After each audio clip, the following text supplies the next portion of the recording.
আমরা SSC office ঘেরাও করে রেখেছি। আমরা যতক্ষণ না আমাদের জীবন জীবিকা ফিরে পাচ্ছি বা আমরা যে দাবিগুলো রেখেছিলাম যে যোগ্য অযোগ্য লিস্ট সেটা সার্টিফাই করে পাবলিশ করতে হবে এবং লিখে দিতে হবে যে সেই যোগ্য লিস্টের মধ্যে আর কোনো অযোগ্য বা টেন্টেড নেই, সেটা আজকে এসএসসি করতে পারলো না। এখানে এসে আমরা দেখলাম যে একটা ছেলে খেলা চলছে। যোগ্যদের মধ্যে থেকেও একটা অংশকে কাউন্সিলিং এর দোহাই দিয়ে বাদ দিতে চাইছেন। আলটিমেটলি একটা ডিভাইড অ্যান্ড রুল পলিসি, এবং সেই জায়গায় দাঁড়িয়ে ওনারা বলছেন যে আপনাদের আর স্যালারি থাকবে না, আপনাদের মানে এক প্রকার যেন টেন্টেড লিস্টেই ফেলে দেওয়া হলো। এটা আমরা কোনো প্রকারে মেনে নেব না। আমরা সময় দিয়েছি যে আপনারা পর্যালোচনা করুন, কথা বলুন, যোগ্য অযোগ্য লিস্ট যেটা সার্টিফাই করে দেওয়ার কথা সঠিকভাবে যারা যোগ্য তাদের একজনের নামও যেন বাদ না যায় সেটা করতে হবে। ওএমআর পাবলিশের কথাও আমরা বলেছি, সেগুলো আলোচনার স্তরে ছিল, কিন্তু সেই পর্যায়ে আমরা যেতেই পারলাম না, আলোচনার স্তরে যেতেই পারলাম না, কারণ প্রথমেই ধাক্কা খেলাম যে এই লিস্ট থেকে নাকি অনেক যোগ্যদেরই বাদ দিয়ে দেওয়া হচ্ছে।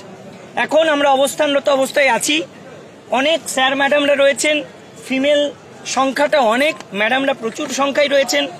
আমরা পুলিশের কাছে অনুরোধ জানালাম যে আমাদেরকে বায়ো টয়লেটের ব্যবস্থা করে দেওয়া হোক, কারণ এই চত্বরে কোনো জায়গায় টয়লেটের ব্যবস্থা নেই। সেই জায়গায় দাঁড়িয়ে পুলিশ নিশ্চুপ, একটা মুখের কোনো শব্দ পর্যন্ত বললেন না। আমরা বলবো যে আপনাদেরকে সময় দিচ্ছি আধা ঘন্টা, আপনারা ম্যাডামদের কথা অন্তত মাথায় রেখে বায়ো টয়লেটের ব্যবস্থাটা করুন। এমনকি জলের ব্যবস্থাও নেই। এই অসহযোগিতাগুলো করবেন এবং তার ফলে হয়তো আমরা অসুবিধা ফেস করে আমরা হয়তো এখান থেকে উঠে যাব।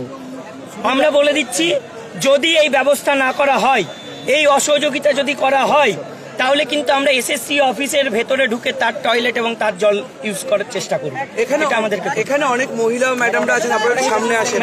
ম্যাডাম আপনারা নিচে বড় ম্যাডাম, আপনারা বলছেন যে আপনাদের টয়লেটের ব্যবস্থা হচ্ছে না, সেই জন্য আপনারা বলছেন যে কখনো বাধ্য হয়ে এমন পরিস্থিতি না আসে পুলিশের দিকে আমরা ইউরিন পাস করে ছুড়ে দেবো প্লাস্টিকে করে। অনেকেই বলছেন কেন এরকম পরিস্থিতি হওয়ার সম্ভাবনা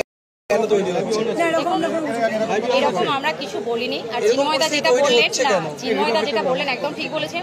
ওনারা চাইছেন যে যাতে করে আমরা এখান থেকে অবস্থান বিক্ষোভটা তুলে নিই, এটা হচ্ছে একটা প্রধান কারণ। সেই জন্য ওনারা ভাবছেন কি যে লেডিস মানে আমাদের সমস্যা হবে, আমরা টয়লেট করতে পারবো না, তাহলে বাধ্য হয়ে আমরা কি করবো, তাহলে আমাদেরকে এই জায়গাটা ছাড়তে হবে, তাহলে আমাদের সংখ্যাটা কমে যাবে এবং আমাদের বিক্ষোভটা হয়তো আস্তে আস্তে মানে তার প্রতিক্রিয়াটাও আস্তে আস্তে কমে। আর তাছাড়াও নিয়ম আছে, টয়লেট লেডিস টয়লেট সবাই টয়লেট ইউজ করতে পারে। বিশেষ করে লেডিসের জন্য 5 স্টার হোটেল পর্যন্ত টয়লেট ইউজ করতে দিতে বাধ্য, এটা নিয়ম। সেখানে কি করে সরকারি রাত জোরে এখানে আমরা সকালবেলা বেরিয়েছি, বহু মানুষ বিভিন্ন জেলা থেকে এসছেন, প্রত্যন্ত গ্রামাঞ্চল থেকে এসছেন, বাচ্চা ছেড়ে সংসার ছেড়ে এখানে রাস্তায় আমরা কি তকমা পেয়েছি, অযোগ্য অবৈধ। আজকে নতুন একটা সিলেকশন হয়ে গেল 4th কাউন্সিলিং থেকে, বাকি সব কাউন্সিলিং অবৈধ। কে ঠিক করলো এগুলো? যা করেছেন করেছে, তার আগে যোগ্য লিস্ট বের করুন, টেন্টারদের বের করুন। আর আমাদের জন্য পাবলিক টয়লেট যেভাবে ইউজ করার ব্যবস্থা আছে যদি করতে পারে, ভেতরে পুলিশদের ব্যবস্থা করে মহিলাদের জন্য, প্রত্যেকটা মহিলার জন্য এখানে টয়লেট ব্যবস্থা করতে হবে। টয়লেটটা সবার জন্য ইউজ করা যায় না। করুণাময়ীতে টয়লেট বন্ধ করে দেওয়ার একটা অভিযোগ উঠেছে। এই অভিযোগ প্রত্যেকবার তাই হয়, প্রত্যেকবার তাই হয়। পুলিশ বন্ধ করে দেয়, জিজ্ঞেস করুন পুলিশদের, জিজ্ঞেস করুন, একটা উত্তর দিতে পারবে। আপনারা বারবার অনুরোধ করছেন, আপনাদের করণীয় কি যে টয়লেটের ব্যবস্থা হচ্ছে না? আমাদের কিছু করণীয় নয়, এবার আমরা করে দেখাবো। করণীয় মানে কি? টয়লেটটা তো ইউজ করতে দিতে বাধ্য ওরা। করণীয় মানে কি? এটা করণীয় নয়, অবশ্যই তাহলে ব্যবস্থা করতে হবে। তার জন্য যা ব্যবস্থা করা আর প্রশাসন করবে, প্রশাসনের তো নিয়ম এটা যে টয়লেটটা আমাদের ইউজ করতে দেওয়া। চিন্ময় থেকে শুরু করে আপনারা বারবার পুলিশকে কি অনুরোধ করছেন যে টয়লেটের ব্যবস্থা? পুলিশ কি বলছে? পুলিশ একদম নির্বাক, মানে পুলিশের কোনো কথা নেই। আচ্ছা, আমরা কতগুলো ডাক দিয়ে যাব?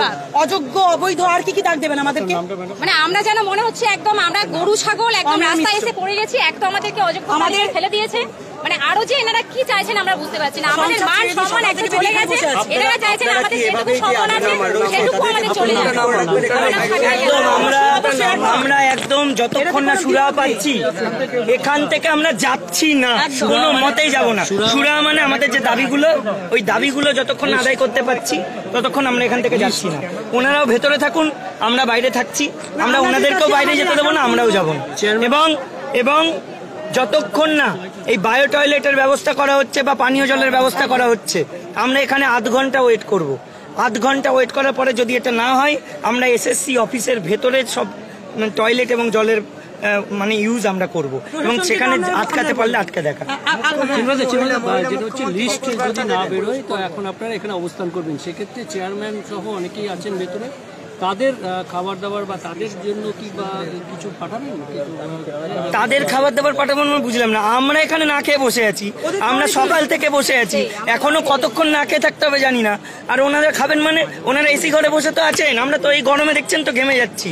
ওনারা তো যোগ্য কি অযোগ্য আমরা বলতে যাইনি, ওনারা তো স্যালারি পাচ্ছেন।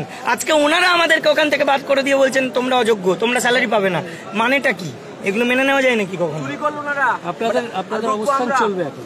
একদম, আমরা যতক্ষণ না আমাদের দাবিগুলো মেটাতে পারছি আমাদের অবস্থান চলবে। এবং শুধু অবস্থান নয়, আজকে এই অবস্থান থাকছে, আগামীকাল রাজ্যের সমস্ত শিক্ষক শিক্ষিকা, সমস্ত ছাত্রছাত্রী, সমস্ত যারা শুভ বুদ্ধি সম্পন্ন মানুষ রয়েছেন তাদের প্রত্যেককে বলবো সবকিছু ছেড়ে এই এসএসসি অফিসের সামনে আমাদের সঙ্গ দিতে আসুন। এবং আমরা চাই এই রাজ্যের শিক্ষা ব্যবস্থা যেটা রসাতলে যাচ্ছে সেটাকে ধরে রাখার জন্য আপনারা একত্রিত হন এবং শিক্ষার স্বার্থটা রক্ষা করুন। অবশ্যই আমরা এটা কন্টিনিউ করব, আমাদের দাবি পূরণ না হলে এটা চলবে। এর আগে দেখেছি চিকিৎসকদের আন্দোলনে সমাজের সব শ্রেণীর মানুষ এসেছেন, আপনারা কি সেই চিকিৎসক সহ সবাইকে? আমরা সমস্ত প্রকার শুভবুদ্ধি সম্পন্ন মানুষ সমস্ত জনকে ডাকছি, রাজনীতির ঊর্ধ্বে উঠে আপনারা আমাদের পাশে এসে দাঁড়ান, সকলে মিলিত হয়ে রাজ্যের স্বার্থে, শিক্ষার স্বার্থে, যোগ্যদের স্বার্থে একত্রিত হয়ে আমাদের পাশে আসুন, এখানে আমাদের সঙ্গে আন্দোলনে অংশগ্রহণ করুন। ইতিমধ্যেই WBGDF যারা জুনিয়র ডাক্তার আন্দোলন করছিলেন, অনিকেত মাহাতো থেকে অনেকেই আপনাদের এই আন্দোলন শেয়ার করেছেন তাদের ফেসবুক পেজে, এবং WBDF যারা আছেন তারা আজকে একটা আন্দোলন করছিলেন হেলথের স্বাস্থ্য ভবনে, তারাও আপনাদের আন্দোলনকে সমর্থন করেছেন এবং সবাইকে এখানে আসার আহ্বান জানাচ্ছেন। কি বলবেন? দেখুন, আমরা তো চাইবই সেটা, আমরা চাই রাজনীতির ঊর্ধ্বে উঠে যে কেউ আমাদের সঙ্গে আসুন, আমাদের এই আন্দোলনকে মানে সার্থক করে তুলুন, কারণ এটা রাজ্যের স্বার্থে, শিক্ষার স্বার্থে, মানুষের অধিকার রক্ষার স্বার্থে।